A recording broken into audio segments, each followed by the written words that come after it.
চলতি বছরের তুলনায় ৩.৫ মাস এগোলো এসএসসি পরীক্ষা। শুরু হবে ৭ জানুয়ারি। ২৭-এর ৬ জুন থেকে এইচএসসি। ভবিষ্যতে সেশন জট আরও কমানোর পরিকল্পনা। হাওয়া উপসর্গে আরও ৭ শিশুর মৃত্যু। আক্রান্ত সন্তান নিয়ে এক হাসপাতাল থেকে আরেক হাসপাতালে ছোটাছুটি। প্রান্তিক পর্যায়ে ভঙ্গুর চিকিৎসায় জটিল হচ্ছে পরিস্থিতি। ঈদ করতে ফেরা হলো না দেশে।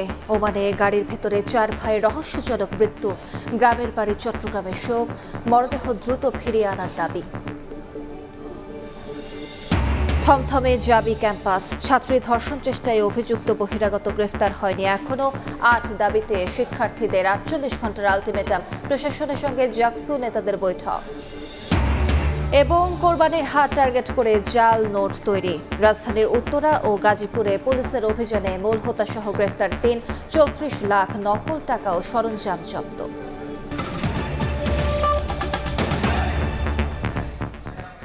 সময় সংবাদের সঙ্গে আছি আমি আলিশা ইসলাম। চলতি বছরের তুলনায় ৩.৫ মাস এগিয়ে এলো ২০২৭ সালের এসএসসি ও সমমান পরীক্ষা। ৭ জানুয়ারি থেকে শুরু হয়ে চলবে ৬ ফেব্রুয়ারি পর্যন্ত।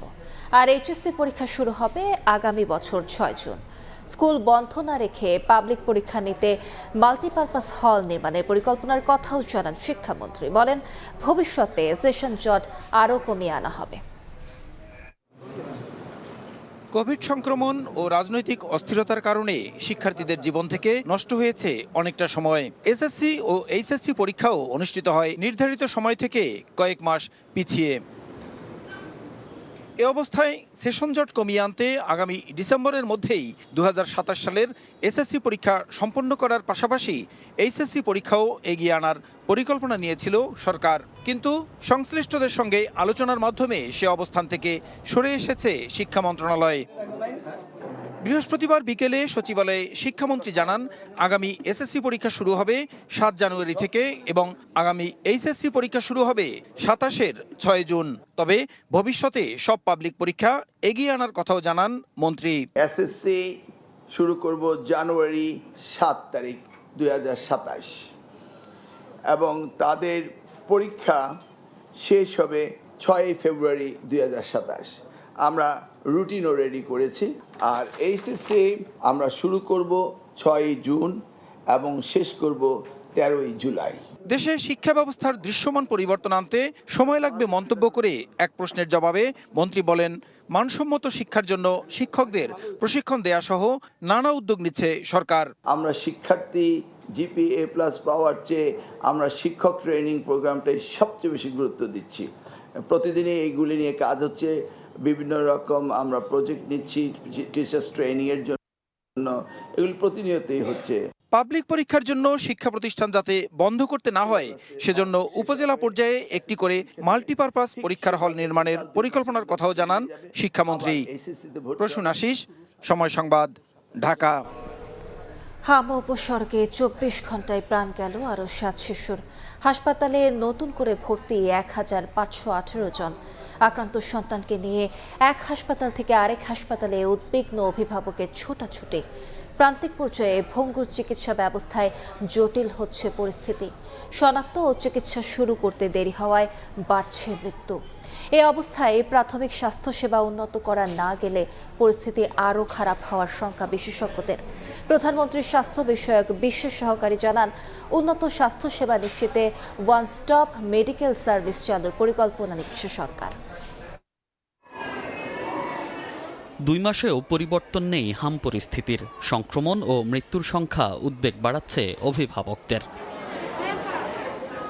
হামমুক্ত ঘোষণার কথা থাকলেও এই বছরের চিত্র যেমন শঙ্কা জাগিয়েছে, তেমনি সামনে আসছে দেশের স্বাস্থ্য ব্যবস্থার বেহাল দশা, যার বড় ভুক্তভোগী প্রান্তিকের মানুষ।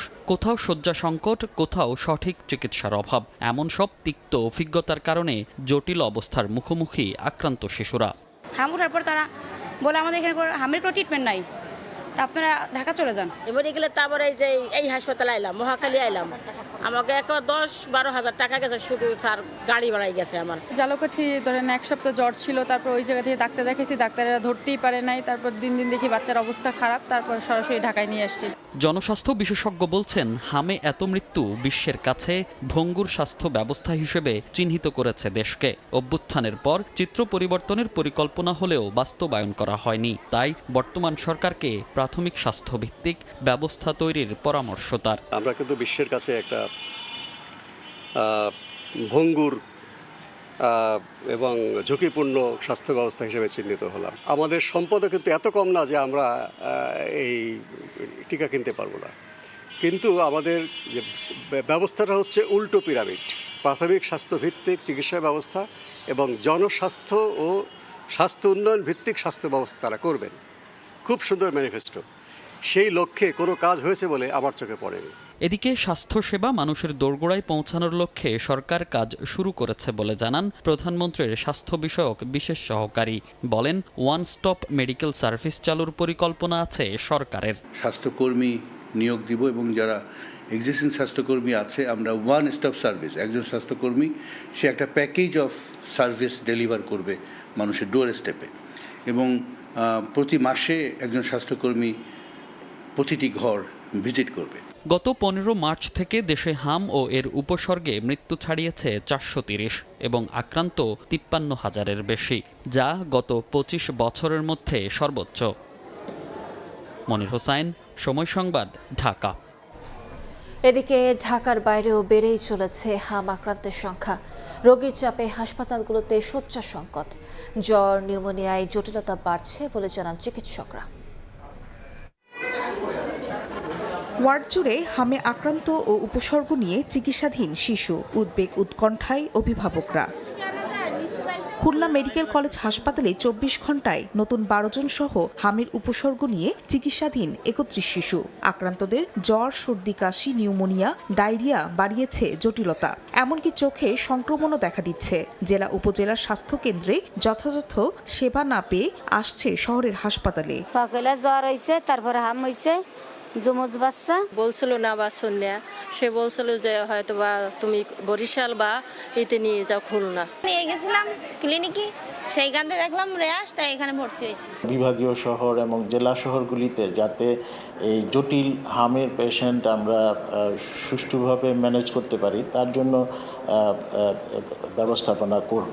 কুষ্টিয়াতেও অপরিবর্তিত হাম পরিস্থিতি। এক বেডে চিকিৎসা নিচ্ছে আক্রান্ত 3 শিশু। শয্যা সংকটে হিমশিম অবস্থা চিকিৎসকদের।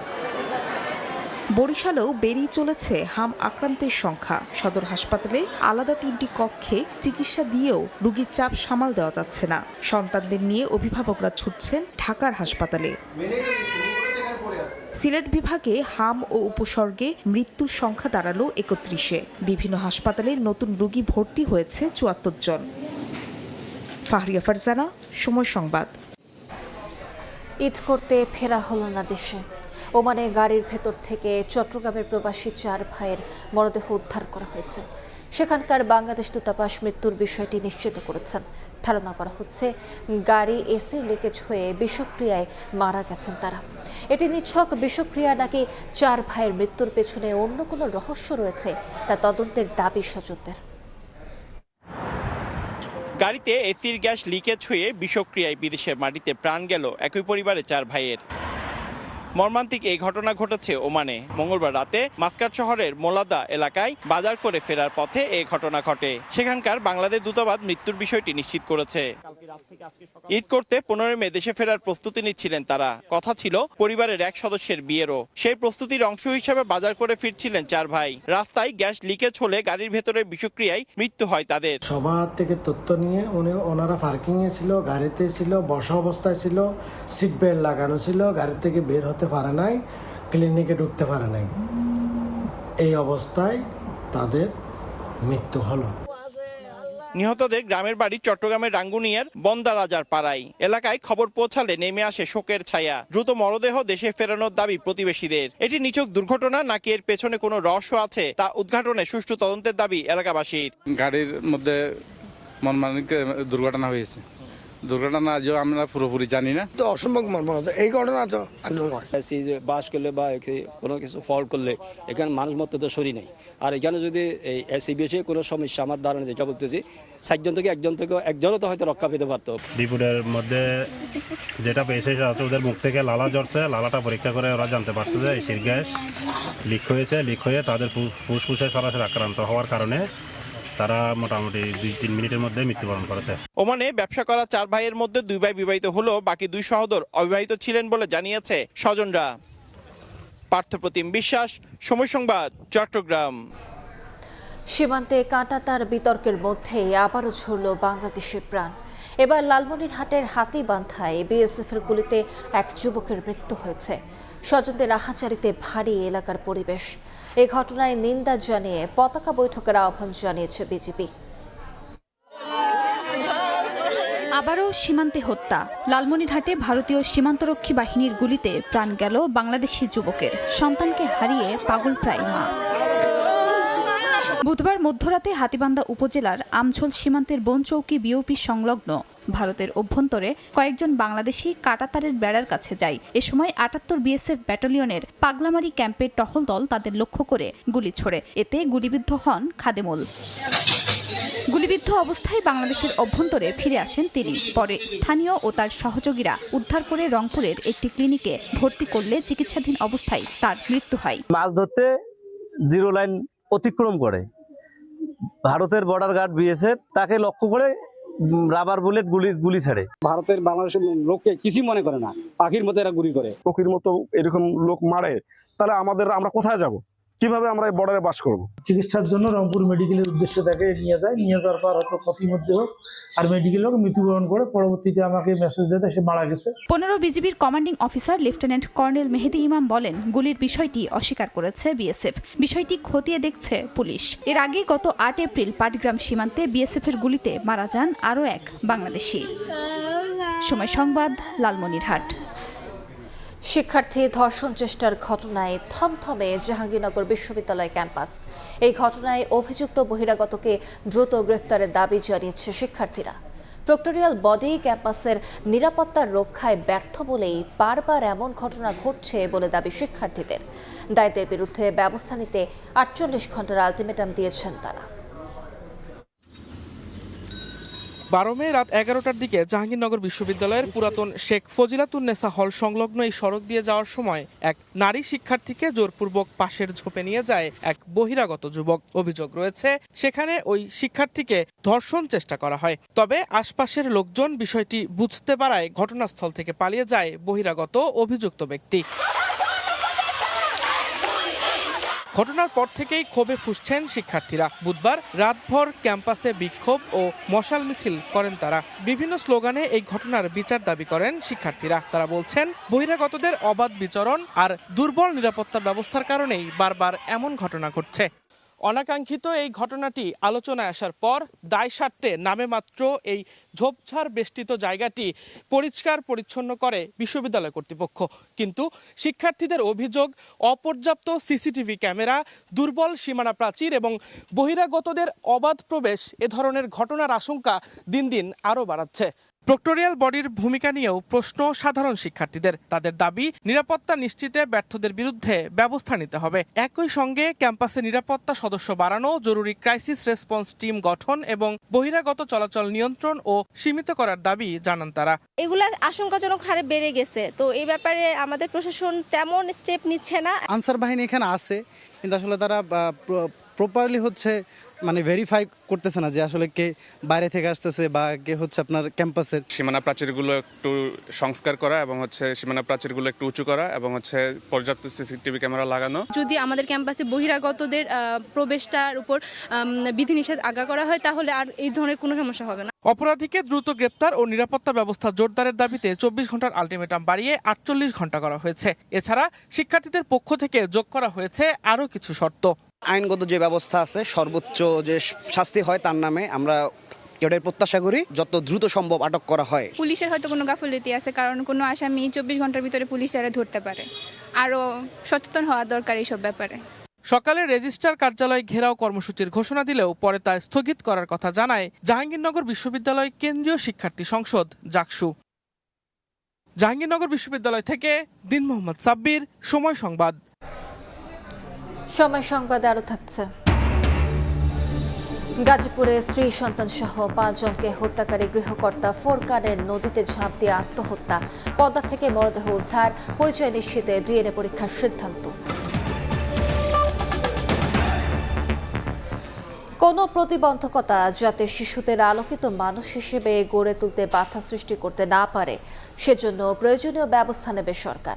কথা বলেছেন জিয়াউর রহমান ফাউন্ডেশনের ভাইস প্রেসিডেন্ট ডক্টর করাইলে প্রতিবন্ধীদের স্বাস্থ্যসেবা ও পুনর্বাসন কার্যক্রমের উদ্বোধন করেন তিনি। দেশের প্রতিবন্ধী সেবা প্রতিষ্ঠানগুলোর কার্যক্রমে কোনো ত্রুটি থাকলে সরকার রেজিস্ট্রেশন বাতিল করবে বলেও জানানো হয় অনুষ্ঠানে। সরকারি তথ্য অনুযায়ী দেশে নিবন্ধিত প্রতিবন্ধীর সংখ্যা ৪৫ লাখের বেশি। পিছিয়ে পড়া জনগোষ্ঠীকে শিক্ষা, দক্ষতা উন্নয়ন ও কর্মসংস্থানের মাধ্যমে সমাজের মূলধারায় সম্পৃক্ত করার কাজ শুরু করেছে সরকার। এরই ধারাবাহিকতায় রাজধানীর কাকরাইল এরশাদ মাঠে প্রতিবন্ধীদের স্বাস্থ্যসেবা ও পুনর্বাসন কার্যক্রমের উদ্বোধন করা হয়।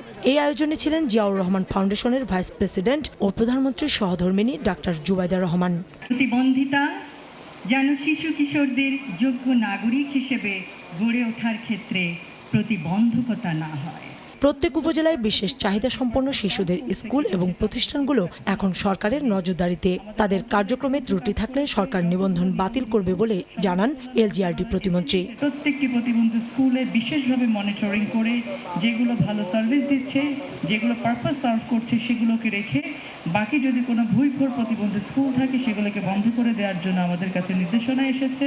পরে প্রতিবন্ধীদের ভাগ্য উন্নয়নে সরকারের নানা উদ্যোগের কথা তুলে ধরেন সরকারের সংশ্লিষ্ট মন্ত্রী প্রতিমন্ত্রীরা। তাদের কার্যক্রমে ত্রুটি থাকলে সরকার নিবন্ধন বাতিল করবে বলে জানান সমাজ কল্যাণ প্রতিমন্ত্রী। আগামী 3 বছরের মধ্যে বাংলাদেশের প্রতিটি উপজেলায় 500 উপজেলায় প্রতিবন্ধী শিশুদের জন্য এই কর্মসূচি আমরা ছড়িয়ে দেব। প্রতিবন্ধীদের জন্য র্যাম্প বা বাথরুমের ব্যবস্থা আছে কিনা এটা নিশ্চিত না হওয়া পর্যন্ত রেস্টুরেন্ট, আবাসিক হোটেলগুলোতে কোনো ক্রমেই বাংলাদেশের সমস্ত সিটি কর্পোরেশন কোনো ট্রেড লাইসেন্স দিতে পারবে না। প্রতিবন্ধীদের সেবায় প্রধানমন্ত্রীর সভাপতিত্বে উচ্চ পর্যায়ের কমিটি গঠন করা হয়েছে উল্লেখ করে প্রতিমন্ত্রী জানান, নতুন করে গড়ে তোলা প্রত্যেক ভবনে যাতে প্রতিবন্ধীদের ওঠানামার ব্যবস্থা করা হয় সেই অনুশাসন জারি করেছে সংশ্লিষ্ট কর্তৃপক্ষ। কাউসার চৌধুরী কুমু, সময় সংবাদ, ঢাকা। বিরোধী দলীয় নেতা ও জামাত আমির ডক্টর শফিকুর রহমানের সঙ্গে সৌজন্য সাক্ষাৎ করেছেন ইউরোপীয় ইউনিয়নের রাষ্ট্রদূত মাইকেল মিলার। দুপুরে সংসদ ভবনে বিরোধী দলীয় নেতার কার্যালয়ে এই সৌজন্য সাক্ষাৎ অনুষ্ঠিত হয়। ইইউ রাষ্ট্রদূতের সঙ্গে ছিলেন political affairs secretary Sebastian Regard brown. বৈঠকে বাংলাদেশ ও ইউরোপীয় ইউনিয়নের স্বার্থ সংশ্লিষ্ট বিভিন্ন বিষয়ে আলোচনা হয়। স্থানীয় সরকার নির্বাচন সুষ্ঠু ও গ্রহণযোগ্য করতে নানা পদক্ষেপ নিয়ে কথা বলেন তারা। ভবিষ্যতেও সম্পর্ক উন্নয়ন ও অগ্রগতির ধারা অব্যাহত রাখার আশাবাদ ব্যক্ত করে দুপক্ষ।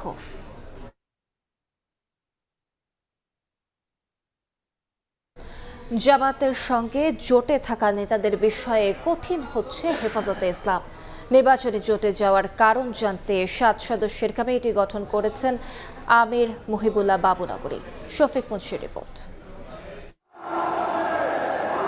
আওয়ামী ফ্যাসিবাদের বিরুদ্ধে রাজধানীর মতিঝিলের শাপলা চত্বরে সমাবেশে লাখো মানুষের জমায়েত শাসকদের বুকে ঠুকে দেয় ক্ষোভের পেরেক। ক্ষমতাসীনদের বিরুদ্ধে আওয়াজ তুলে তৎকালীন সরকারের রোষানলে পড়ে হেফাজতে ইসলাম। তারপর থেকে শীর্ষ নেতাদের দমাতে মামলা, হামলা, ভয় ভীতি ছিল নিত্যকার ঘটনা। এরপর জুলাইয়ের রাজপথ থেকে ত্রয়োদশ জাতীয় সংসদ নির্বাচন। বাংলাদেশের রাজনীতির বাক বদলে এখনো প্রাসঙ্গিক হেফাজতে ইসলাম। সবশেষ জাতীয় নির্বাচনে বিএনপি ও জামায়াত জোটে অংশ নেয় সংগঠনটির নীতি নির্ধারণী পর্যায়ের কয়েকজন নেতার নেতৃত্বে থাকা পৃথক 5টি রাজনৈতিক দল। জামায়াত জোটে থাকা 4টি রাজনৈতিক দলে হেফাজতের উপদেষ্টা, নায়েবে আমির, যুগ্ম মহাসচিব সহ বিভিন্ন গুরুত্বপূর্ণ পর্যায়ের নেতারা রয়েছেন। এ নিয়ে তখন থেকেই টানাপোড়েন চলছিল সংগঠনটির ভিতরে। গত এপ্রিলে সামগ্রিক বিষয় নিয়ে হেফাজত আমির আল্লামা শাহ মুহিবুল্লাহ বাবুনগরীর সঙ্গে বৈঠক করেন সংগঠনটির বিভিন্ন পর্যায়ের দায়িত্বশীলেরা। বৈঠকে সিদ্ধান্ত হয় জামায়াতের সঙ্গে আসন সমঝোতায় অংশ নেয়া হেফাজত নেতাদের নেতৃত্বে থাকা দলগুলোর প্রতিনিধিদের সঙ্গে আলোচনায় বসবেন সংগঠনটির আমিরের নির্দেশপ্রাপ্ত 7 জন নেতা। সংগঠনটির অরাজনৈতিক পরিচয় দৃঢ় করতে আলোচনা শেষে আমিরের কাছে পর্যালোচনা পেশ করা হবে, যার ভিত্তিতে আসতে পারে যে কোনো সিদ্ধান্ত। এমন খবর চাউর হবার পর থেকেই সোশ্যাল মিডিয়া থেকে শুরু করে বিভিন্ন মাধ্যমে গুঞ্জন শুরু হয় হেফাজত ভাঙনের। এসব ঘটনার পরম্পরা নিয়ে সময় সংবাদের মুখোমুখি হন মামুনুল হক সহ কয়েকজন নেতা। যারা আমরা 11 দলীয় নির্বাচনী ঐক্যে ছিলাম, আমরা কি দৃষ্টিভঙ্গি নিয়েছিলাম বা কি দৃষ্টিভঙ্গি নিয়ে আছি সে বিষয়গুলো নিয়ে মত বিনিময় করবেন। বাইরে থেকে কেউ কেউ চেষ্টা করছে যে হেফাজতের কার্যকারিতাকে নষ্ট করার জন্য। রাজনৈতিক সংগঠনে রাজনৈতিক কোনো সংগঠনের ব্যাপারে কোনো হস্তক্ষেপ করা উচিতই না। মহিবুল্লাহ বাবুনগরী সাহেব উনি বয়োবৃদ্ধ লোক, উনি ওনাকে যে কোনো কথা বললেই উনি বইলে ফেলায়। অন্যদিকে হেফাজতের নীতি নির্ধারণী নেতাদের দাবি জামায়াতের সঙ্গে টানাপোড়েন বাস্তবিক হলেও হেফাজতকে ভাঙার সুযোগ নেই। হেফাজত ইসলামের সংগঠনের সাথে জামায়াত বিরুদ্ধ হলেও বিশ্বাসগত কিছু বিষয় আছে, নীতিগত কিছু বিষয় আছে, এগুলো নিয়ে একটু সামান্য দূরত্ব আছে। বিগত নির্বাচনে বিভিন্ন জন, বিভিন্ন দল বিভিন্ন দিকে গিয়ে অ্যালায়েন্স করেছেন, জোট করেছেন। আমরা সবাইকে সমন্বয় করে আমির শাহ হুজুরের নির্দেশে সবাইকে সমন্বয় করে আবার হেফাজতকে ঐক্যবদ্ধ রাখার জন্য আমরা চেষ্টা করেছি। দেশের কওমি মাদ্রাসা ভিত্তিক জনগোষ্ঠীর স্বার্থ সুরক্ষায় 2010 সালে প্রতিষ্ঠা করা হয় হেফাজতে ইসলাম। ইসলামপন্থীদের এই প্ল্যাটফর্ম কখনো সরাসরি রাজনীতিতে যুক্ত না হলেও প্রায়শই নানাভাবে প্রভাব বিস্তার করেছে ক্ষমতাসীনদের ওপর। শফিক মুন্সি, সময় সংবাদ, ঢাকা। মতিঝিলে শাপলা চত্বর হত্যা মামলায় সাবেক মন্ত্রী ডক্টর দীপু মনি, সাংবাদিক মোজাম্মেল বাবু ও ফারজানা রূপাকে গ্রেফতার দেখিয়ে কারাগারে পাঠিয়েছেন ট্রাইব্যুনাল। বিচারপতি গোলাম মর্তুজা মজুমদারের নেতৃত্বাধীন ট্রাইব্যুনাল 1 আদেশ দেন। এদিন সকালেই কারাগার থেকে আসামিদের ট্রাইব্যুনালে হাজির করা হয়। তাদের বিরুদ্ধে শাপলা চত্বরের ঘটনার পরিকল্পনা এবং প্রকৃত তথ্য গোপনের অভিযোগ আনা হয়েছে। প্রসিকিউশন জানায় মামলার তদন্ত প্রতিবেদন জমা দেওয়ার জন্য 7 জুন তারিখ ধার্য করা হয়েছে। 2013 সালের 5 মে হেফাজতে ইসলামের সমাবেশে হত্যাকাণ্ডের ঘটনায় তৎকালীন প্রধানমন্ত্রী শেখ হাসিনা সহ সরকারের গুরুত্বপূর্ণ নীতি নির্ধারক এবং আইনশৃঙ্খলা বাহিনীর শীর্ষ কর্মকর্তাদের সংশ্লিষ্টতার বিষয়েও তদন্ত চলছে।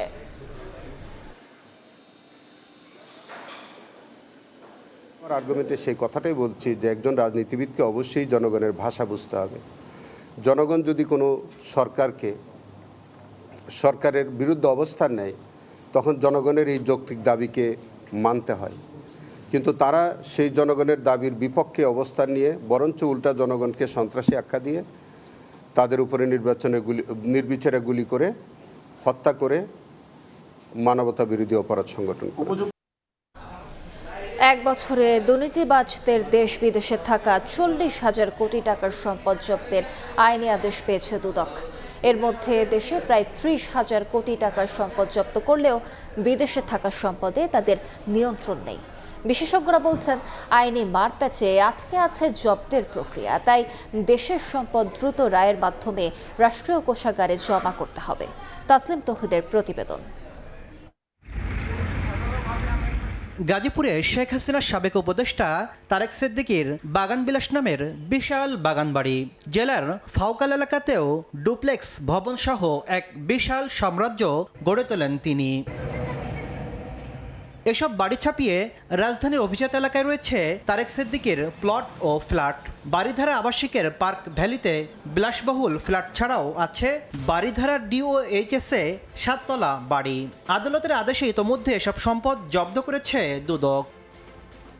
অন্যদিকে গত বছরের জুনে সাবেক ভূমিমন্ত্রী সাইফুজ্জামান জাবেদের যুক্তরাজ্যে থাকা 1025 কোটি টাকা মূল্যের 343টি বাড়ি এবং 35 কোটি টাকা সমপরিমাণ সম্পদ ফ্রিজ করেছে সেদেশের এনসিএ।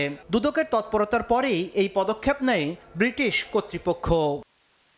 দুদকের তথ্যমতে 2025 সালে বিগত আওয়ামী লীগ সরকারের মন্ত্রী, এমপি ও সুবিধাভোগী ব্যবসায়ীদের দেশে বিদেশে প্রায় 40,000 কোটি টাকার স্থাবর অস্থাবর সম্পদ জব্দের আদেশ দেয় আদালত। এর মধ্যে দেশে থাকা সম্পদের পরিমাণ 30,000 কোটি টাকা, আর বাকি সম্পদ রয়েছে বিদেশে।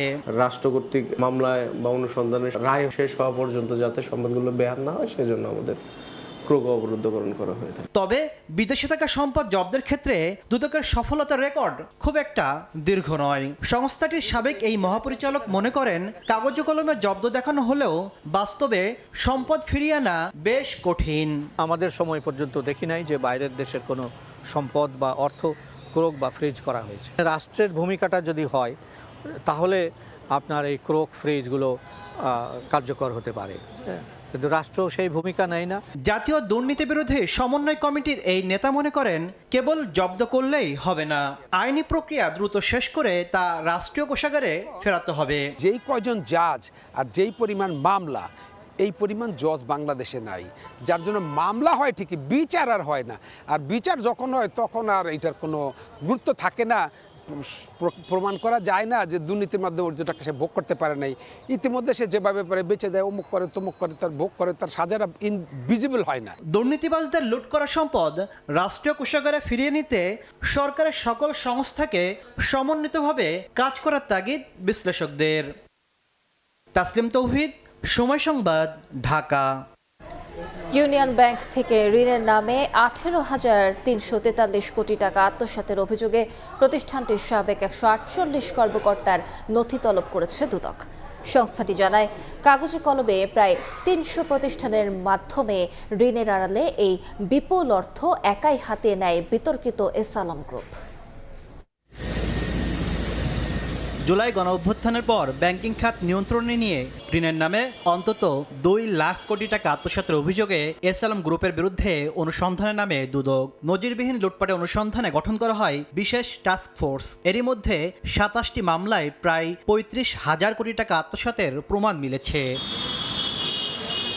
দুদকে আসা বাংলাদেশ ব্যাংকের প্রতিবেদন বলছে, ইউনিয়ন ব্যাংকের মোট ঋণের 18,343 কোটি টাকা গেছে এসালামের পকেটে। কোনো ধরনের জামানত ছাড়াই শুধুমাত্র কাগজে কলমে কাল্পনিক লেনদেন দেখিয়ে লোপাট করা হয় বিপুল পরিমাণ অর্থ। ইউনিয়ন ব্যাংকের 18,000 কোটি টাকা আত্মসাতে যে ঘটনাটা ঘটছে সেটা হচ্ছে ভুয়া প্রতিষ্ঠান দেখিয়ে 148 কর্মকর্তা কর্মচারীর নামে বেনামে কোম্পানি খুলে এই টাকাগুলো ঋণের নামে আত্মসাৎ করা হয়েছে। দুদকের তথ্য বলছে, এই মেগালুটের নেপথ্যে ছিলেন ব্যাংকের সাবেক এমডি ABM মোকাম্মেল হক চৌধুরী, ওমর ফারুক সহ 148 জন, যাদের নথিপত্র চেয়ে বিভিন্ন দফতরে পাঠানো হয়েছে চিঠি। তথ্যপ্রাপ্তি সাপেক্ষে আরও যারা এই অর্থ আত্মসাতের সাথে সংশ্লিষ্টতা পাওয়া যাবে, যাদের দুর্নীতি দমন কমিশন অনুসন্ধানকারী কর্মকর্তা, তাদের সবাইকেই আইনের আওতায় নিয়ে আসবেন। এদিকে আলাদা দুর্নীতির মামলায় সাবেক স্বরাষ্ট্রমন্ত্রী আসাদুজ্জামান খান কামালের মেয়ে সাফিয়া তাসনিম খান এবং সাবেক যুগ্ম সচিব ধনঞ্জয় কুমার দাসকে তলব করেছে দুদক। তাসলিম তৌহিদ, সময় সংবাদ, ঢাকা। ঈদ টার্গেট করে জাল নোট ছাপিয়ে বিক্রি করছে একটি চক্র। রাজধানী উত্তরা ও গাজীপুর থেকে মূল হোতাসহ 3 জনকে গ্রেফতার করেছে পুলিশ। উদ্ধার করা হয়েছে 34 লাখ নকল টাকা। ডিএমপি মিডিয়া সেন্টারে সংবাদ সম্মেলনে জানানো হয়, এই জাল টাকা ঢাকার বিভিন্ন কোরবানির পশুর হাটে ছড়িয়ে দেওয়ার পরিকল্পনা ছিল। কোরবানির ঈদ সামনে রেখে জাল টাকা ছাপানোর কাজে ব্যস্ত একটি চক্র। পশুর হাটে সরবরাহের লক্ষ্যে 2 জন কর্মীও নিয়োগ দেয় চক্রটি। বুধবার সকালে গাজীপুরের বাসন এলাকায় অভিযান চালিয়ে কারখানা থেকে দুলাল ও মামুন নামে 2 জনকে গ্রেফতার করে গোয়েন্দা পুলিশ। উদ্ধার করা হয় 34 লাখ জাল টাকা। এর আগে জাল টাকা কেনা বেচার গোপন খবরের ভিত্তিতে উত্তরা পূর্ব থানা থেকে মুজিবুর রহমান নামে একজনকে আটক করে পুলিশ। তার দেওয়া তথ্য অনুযায়ী চালানো অভিযানে জাল টাকা ছাপানোর সরঞ্জামও উদ্ধার করা হয়। মুজিবুর রহমান বৃহস্পতিবার ডিএমপি মিডিয়া সেন্টারে ব্রিফিংয়ে পুলিশ জানায়, এরই মধ্যে কিছু সংখ্যক জাল নোট মার্কেটে ছড়িয়ে দিয়েছে চক্রটি। টাকা ছাপানো অবস্থায় তাদেরকে গ্রেপ্তার করা হয়। তাদের নিকট থেকে এরকম জাল টাকা 34 লক্ষ জাল টাকা উদ্ধার করা হয়, যেটা একবারে রেডি ফর সেল। কুরবানির হাটকে কেন্দ্র করে এই জাল টাকার একটা চক্র থাকে, যারা সবসময় সক্রিয় থাকে। এরকম যে কোনো চেষ্টাকে আমরা কঠিন হস্তে দমন করব, রোধ করব। এ সময় পুলিশ জানায় কোরবানির হাটগুলোতে বাংলাদেশ ব্যাংকের পক্ষ থেকে জাল নোট শনাক্তকরণ মেশিন বসানো হবে, তবে লেনদেনে আরও সতর্ক হওয়ার পরামর্শ দেওয়া হয়। কুরবানির হাটে বিশেষ করে জাল টাকা করার জন্য, ধরার জন্য বাংলাদেশ ব্যাংক থেকে মেশিন দেওয়া হচ্ছে। এগুলো বিভিন্ন বুথ থাকবে, যে কোনো লেনদেন তারা যেন এই মেশিনের মাধ্যমে টাকাটা জাল টাকা না আসল টাকা, এটা যেন একটু নিশ্চিত হয় তারা লেনদেন করে। এছাড়া ব্রিফিংয়ে জানানো হয়, রাজধানীর বিভিন্ন এলাকা থেকে অভিযান চালিয়ে অনলাইন জুয়ার সঙ্গে জড়িত 6 জন চীনা নাগরিক সহ 9 জনকে আটক করেছে পুলিশ। উদ্ধার করা হয়েছে অনলাইন জুয়ার বিপুল পরিমাণ সরঞ্জাম। নাজমুস সালেহী, সময় সংবাদ, ঢাকা। রাজধানীর মোহাম্মদপুরে ছিনতাইয়ের নতুন আতঙ্ক, ধাক্কা পার্টি। চক্রের কোনো সদস্য পথচারী কিংবা অটোরিকশার সঙ্গে ধাক্কা খেয়ে জড়ান বাকবিতণ্ডায়। এরপর অন্য সদস্যরা অস্ত্রের মুখে সর্বস্ব লুটে পালায়। পুলিশ বলছে, সিসিটিভির ফুটেজ দেখে অপরাধীদের শনাক্ত করে গ্রেফতারের চেষ্টা চলছে।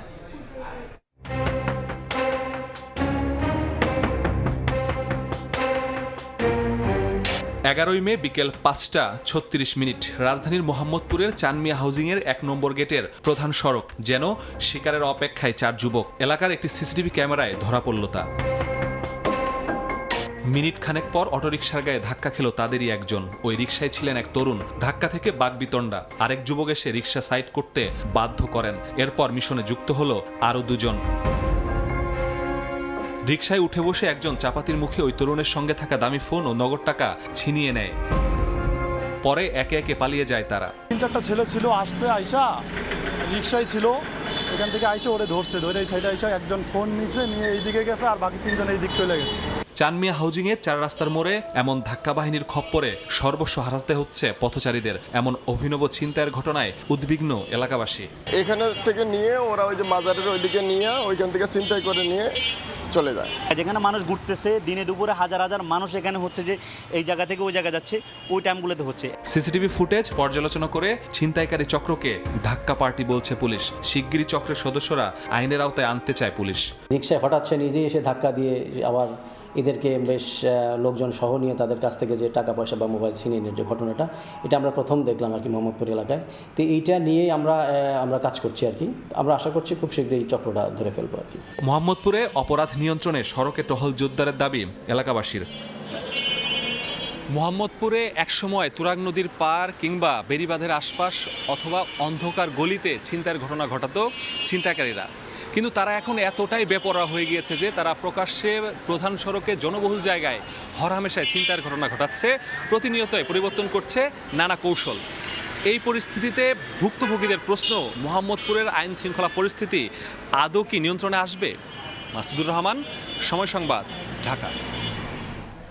গাজীপুরের কাপাসিয়ায় স্ত্রী সন্তান সহ 5 জনকে হত্যাকারী গৃহকর্তা ফোরকান পদ্মা নদীতে ঝাঁপ দিয়ে আত্মহত্যা করেছে বলে ধারণা করছে পুলিশ। পুলিশ জানায়, ঘটনার পরে পুলিশের একাধিক ইউনিট ফোরকানকে গ্রেফতারে অভিযানে নামে। ব্রিফিংয়ে পুলিশ জানায়, হত্যাকাণ্ডের দিনে পদ্মা সেতু থেকে নদীতে ঝাঁপ দিয়ে আত্মহত্যা করে ফোরকান। এমন দৃশ্য পদ্মা সেতুর টোল প্লাজার সিসিটিভির ক্যামেরায় ধরা পড়ে।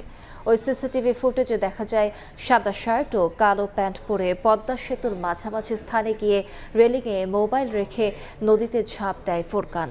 মেহেরপুর এলাকা থেকে ফোরকানের মোবাইল উদ্ধার করা হয়। এদিকে পদ্মা নদী থেকে একটি মরদেহ উদ্ধার করা হয়েছে। মরদেহটি ফোরকানের কিনা পরিচয় নিশ্চিতে ডিএনএ পরীক্ষার সিদ্ধান্ত নিয়েছে পুলিশ। এর আগে গত 8 মে কাপাসিয়ার রাউতকোনা গ্রামে স্ত্রী, 3 সন্তান ও শ্যালককে নৃশংসভাবে হত্যা করে ফোরকান। মোবাইলটি আমরা মেহেরপুর থেকে উদ্ধার করি। তাকে জিজ্ঞাসাবাদ করা হলো যে কোথা থেকে পেয়েছে। সে বলে যে আমি পদ্মা সেতু থেকে পেয়েছি। ওইখানে যে সিসিটিভি ফুটেজ আছে, সেই সিসিটিভি ফুটেজে দেখা যায় যে এই মোবাইলটি কোনো এক ব্যক্তি সে ইয়েতে রাখছে, একটি প্রাইভেট কার থেকে নামছে। আমরা সেই প্রাইভেট কারকে শনাক্ত করছি, ড্রাইভারের সাথেও কথা বলেছি। ওইখানে রাখছে, রাখার পরে সে ভিডিও ফুটেজে যেটা আসতেছে, সেতু থেকে নিচে লাফ দিছে। গোপালগঞ্জের যারা তার ভাই এবং ওইখানকার একজন মেম্বার সাহেব আরও আশেপাশের কয়েকজনকে দেখায় ভিডিওটি যে এই ব্যক্তি কি ফোরকান কিনা, তো তারা বলে যে মনে হচ্ছে, বাট আমরা কনফার্ম না। সময় সংবাদে আরও থাকছে।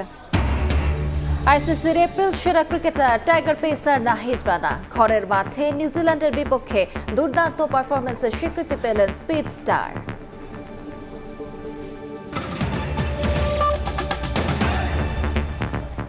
পরিচ্ছন্ন নগরী গড়ে তুলতে সবাইকে একযোগে কাজ করার আহ্বান জানিয়েছেন মুক্তিযুদ্ধ বিষয়ক প্রতিমন্ত্রী ইঞ্জিনিয়ার ইশরাক হোসেন। সকালে রাজধানীর গুলিস্তানে পরিচ্ছন্নতা অভিযানে অংশ নিয়ে এ কথা বলেন তিনি। আধুনিক এবং পরিচ্ছন্ন নগরী গড়তে সরকারের পাশাপাশি নাগরিকদের দায়িত্ব নিতে হবে বলেও মন্তব্য করেন তিনি। ক্লিন ঢাকা গ্রিন ঢাকা স্লোগানে রাজধানীতে শুরু হয়েছে পরিষ্কার পরিচ্ছন্নতা কর্মসূচি। বৃহস্পতিবার সকালে গুলিস্তান এলাকায় কর্মসূচিতে অংশ নেন মুক্তিযুদ্ধ বিষয়ক প্রতিমন্ত্রী ইঞ্জিনিয়ার ইশরাক হোসেন। নিজ হাতে সড়ক পরিষ্কারের পাশাপাশি দেন সচেতনতার বার্তা। আমাদের মূল উদ্দেশ্য, মূল লক্ষ্য হচ্ছে জনগণের মাঝে একটা সচেতনতা তৈরি করা। আমাদের শহরকে আমরা পরিষ্কার পরিচ্ছন্ন রাখার জন্য যদি নিজেরা সতর্ক না হই, বাসযোগ্য এবং দূষণমুক্ত, পরিষ্কার এবং স্বাস্থ্যকর নগরী হিসেবে গড়ে তুলতে পারবো না। প্রতিমন্ত্রী বলেন, পরিচ্ছন্নতার দায়িত্ব শুধু সরকারের একার নয়, প্রতিটি নাগরিকেরও। তাই ঢাকাকে বাসযোগ্য নগরী হিসেবে গড়ে তুলতে সবাইকে নিজ নিজ জায়গা থেকে কাজ করার আহ্বান জানান তিনি। ঘনবসতিপূর্ণ ইতিমধ্যেই হয়ে গিয়েছে, সেখানে আমাদেরকে সচেতনভাবে নিজেদের নগরীর প্রতি যত্নবান হতে হবে। বাসাবাড়ির ময়লাও আমাদেরকে নির্দিষ্ট স্থানে ফেলতে হবে। এই নগরীকে আমরা আগামী দিনে নিজেদের মায়ের মতো করে আগলে রাখবো। এর পরিষ্কার পরিচ্ছন্ন পরিচর্যা আমরা করব। এ সময় শহর জুড়ে ক্লিন ঢাকা কর্মসূচি চলমান থাকবে বলেও জানান ইশরাক হোসেন। মাইমুনা হায়দার চৌধুরী, সময় সংবাদ, ঢাকা। বন্ধ থাকা রাষ্ট্রীয় শিল্প কারখানা খুলে দেওয়ার উদ্যোগ নিয়েছে সরকার। বাণিজ্যমন্ত্রী জানিয়েছেন, কর্মসংস্থান বাড়াতে এমন উদ্যোগ নেওয়া হচ্ছে। রাজধানীতে বাংলাদেশ চীন গ্রিন টেক্সটাইল এক্সপোর উদ্বোধনী অনুষ্ঠানে এসব কথা বলেন তিনি। এ সময় বাংলাদেশে বিনিয়োগ বাড়াতে চীনের সহযোগিতা চান খন্দকার আব্দুল মুক্তাদির। বাংলাদেশে বিভিন্ন সময় লোকসান ও উৎপাদন সংকটে রাষ্ট্রায়ত্ত 6টি চিনির কল বন্ধের সিদ্ধান্ত নেয় সরকার। এর সঙ্গে টেক্সটাইল মিল কর্পোরেশনের অধীনেও বেশ কিছু কারখানায় বছরের পর বছর বন্ধ রয়েছে উৎপাদন। যদিও একসময় রাষ্ট্রায়ত্ত 73টি মিল জাতীয়করণ করে সরকার, তারপরেও তেমন সুফল মেলেনি। তবে বর্তমানে সরকার চায় বন্ধ কলগুলো সংস্কার করে চালু করতে। বৃহস্পতিবার রাজধানীর আইসিসিবিতে দ্বিতীয়বারের মতো আয়োজন করা হয় বাংলাদেশ চীন গ্রিন টেক্সটাইল এক্সপো 2026। এ সময় নতুন সরকারের সঙ্গে চীন দ্বিপাক্ষিক বাণিজ্য সম্প্রসারণে কাজ করছে জানিয়ে দেশটির রাষ্ট্রদূত সব ধরনের সহযোগিতার আশ্বাস দেন। চীন বাংলাদেশের সঙ্গে গ্রিন টেক্সটাইল খাতে প্রযুক্তিগত সহায়তা দিবে, পাশাপাশি নতুন সরকারের সাথে দ্বিপাক্ষিক বাণিজ্য সম্প্রসারণেও কাজ করছে। আশা করছি বেল্ট রোড ইনিশিয়েটিভের মাধ্যমে দুই দেশের বাণিজ্য আরও বাড়বে। এ সময় বাণিজ্যমন্ত্রী চীনের বিনিয়োগকারীদের বাংলাদেশে বিনিয়োগের আহ্বান জানিয়ে বলেন, এর মাধ্যমে কর্মসংস্থানের সুযোগ তৈরি হবে। তিনি আরো বলেন, কর্মসংস্থান বাড়াতে সরকারি বন্ধ কল কারখানা চালুর সিদ্ধান্ত নিয়েছে সরকার। যে উদ্দেশ্যে প্রথম মিল করা হয়েছিল যে সেক্টরের, ঠিক ওই বিষয়ে মিল চালনাটা আর ফিজিবল না, লাভজনক হবে না। কিন্তু ওই জায়গায় নতুন ইনভেস্টমেন্ট এনে সেই জায়গাটা ইউটিলাইজ করা, সরকারি মালিকানায় যে কতগুলি মিল আছে, পাটকল, বস্ত্রকল এবং আরও বৃহৎ কতগুলি ইন্ডাস্ট্রি, এগুলির কারণেই হাজার হাজার লোকের কর্মসংস্থান তৈরি হবে। 3 দিনব্যাপী এই প্রদর্শনী আগামী 16 মে শেষ হবে। সাইফুল ইসলাম, সময় সংবাদ, ঢাকা। বিশ্বে আন্তর্জাতিকভাবে স্বীকৃত পরিবেশ বান্ধব ট্যানারির সংখ্যা 1293টি, সেখানে বাংলাদেশের মাত্র 8টি।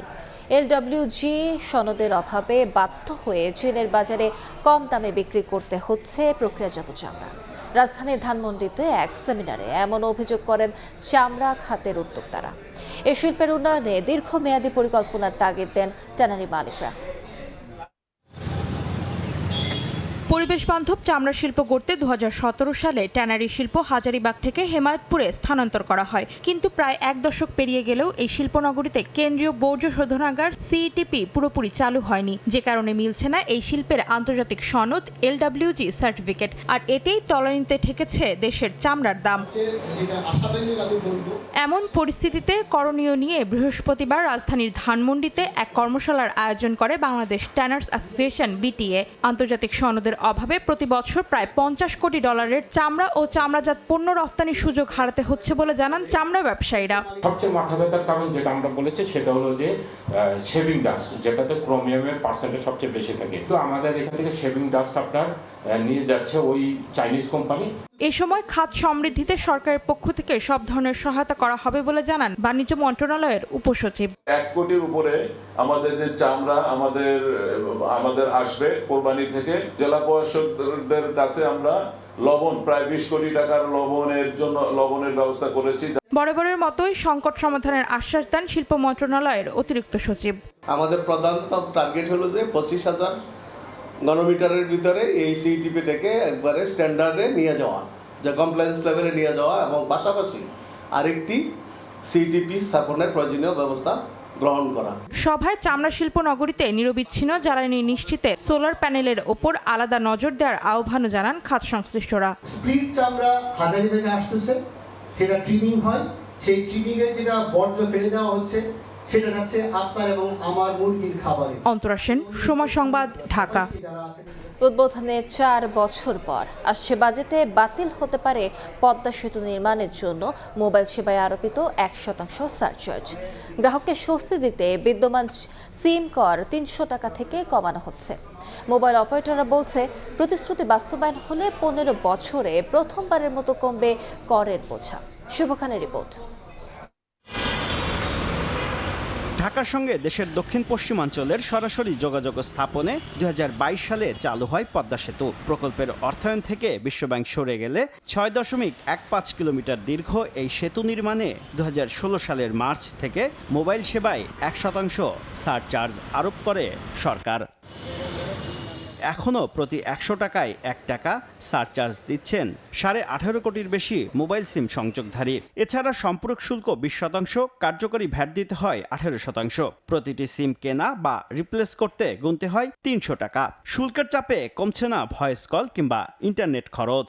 আগে 120 টাকার প্যাকেজ নিতাম, এখন আমার 230 টাকার প্যাকেজ নিতে হয়। ডাটা কিনে চালানোর মতো সামর্থ্য বর্তমানে নাই।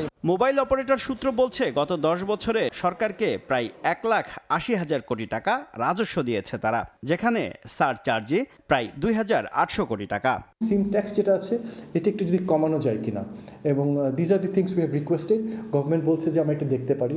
এছাড়া চলতি বছরে 16,851 কোটি টাকা মূল্যের তরঙ্গ নবায়ন করতে হবে বেসরকারি 3 অপারেটরকে, যেখানে 7.5% হারে ভ্যাট দিতে হবে 1,284 কোটি টাকা।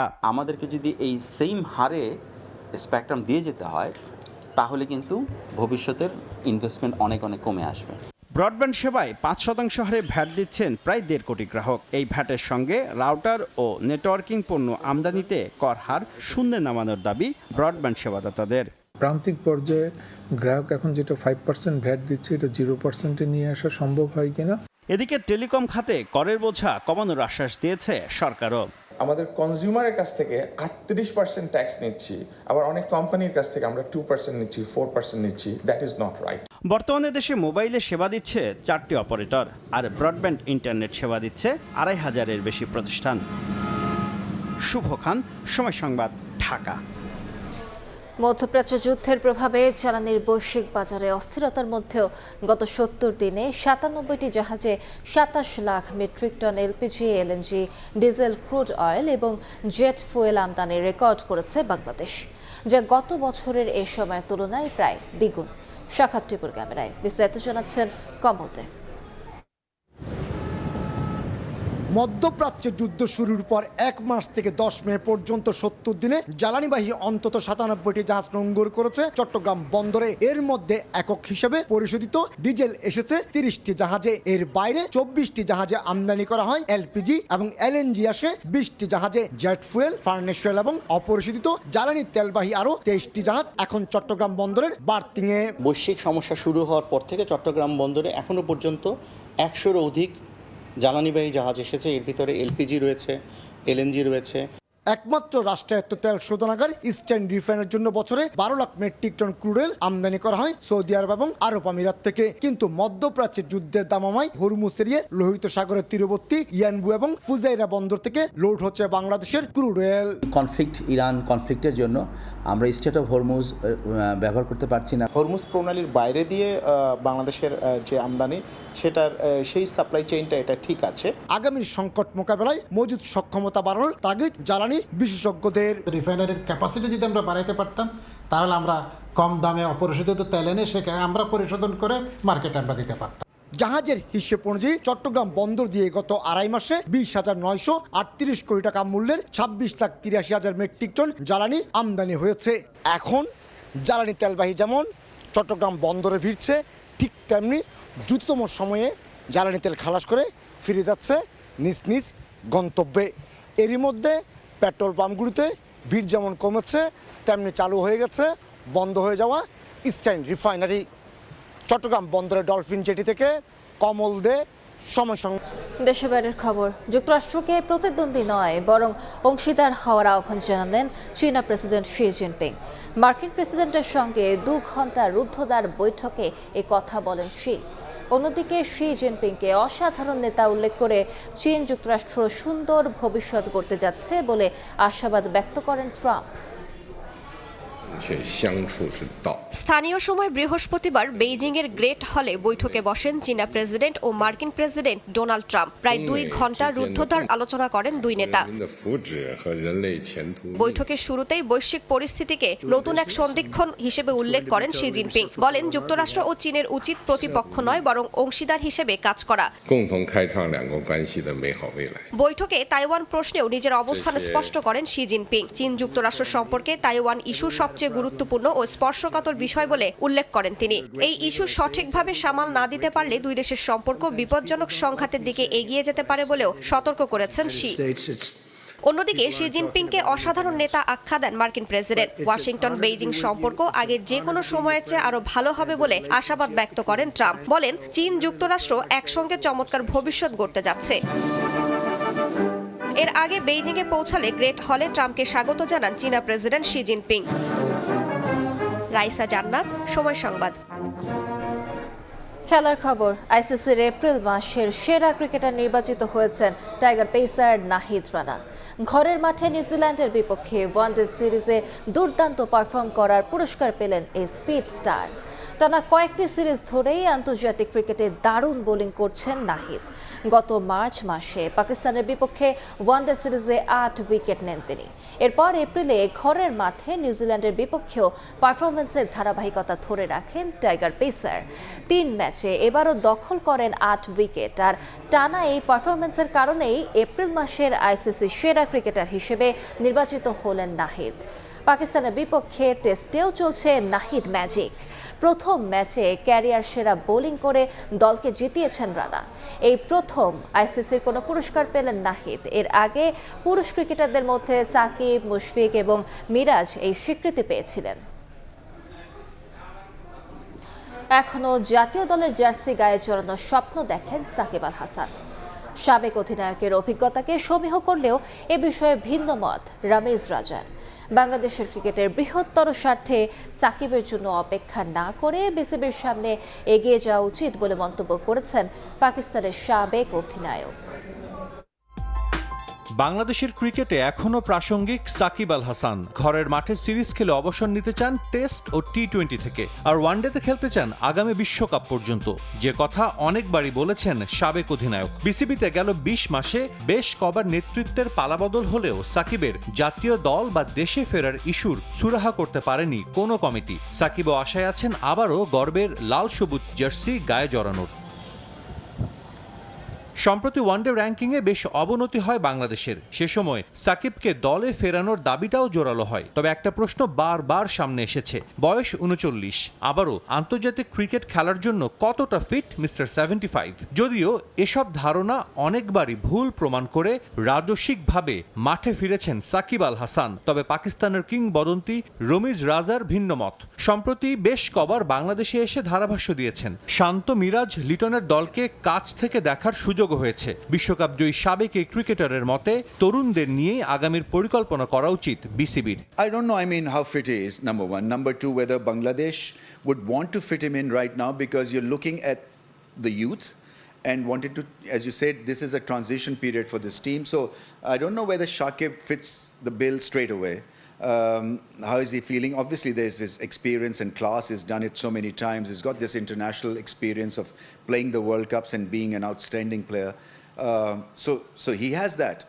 But how fit he is, you know, age is a killer, actually. You know, your reflexes slow down. It's about moving forward. You know, if you ask me, frankly, I would want Bangladesh to move forward and experiment with young faces. বয়সের বিবেচনায় সাকিবকে বাদ দেওয়ার কথা বললেও 1992 সালে রমিজ রাজা নিজে বিশ্বকাপ জিতেছিলেন 40 বছর বয়সী ইমরান খানের অধীনে। সাকিবের ভাগ্যে কি লেখা আছে তা হয়তো সময় বলে দেবে। সাজিদ মুস্তাহিদ, সময় সংবাদ, ঢাকা। এ পর্যায়ে শীর্ষ সংবাদগুলো জানিয়ে দিচ্ছে আরেকবার।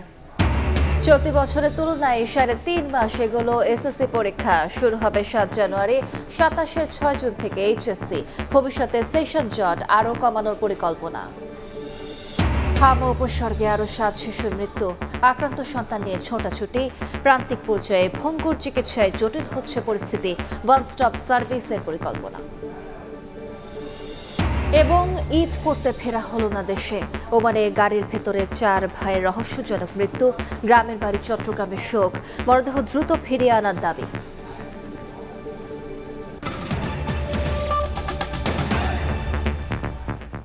এই ছিল 5টার সময় সংবাদে। এরপর বাংলার সময় নিয়ে সঙ্গে থাকবেন ওমর ইনান। ধন্যবাদ আলিশা। বাংলার সময় নিয়ে আসছে কিছুক্ষণ পর, সঙ্গে থাকুন সময়ে।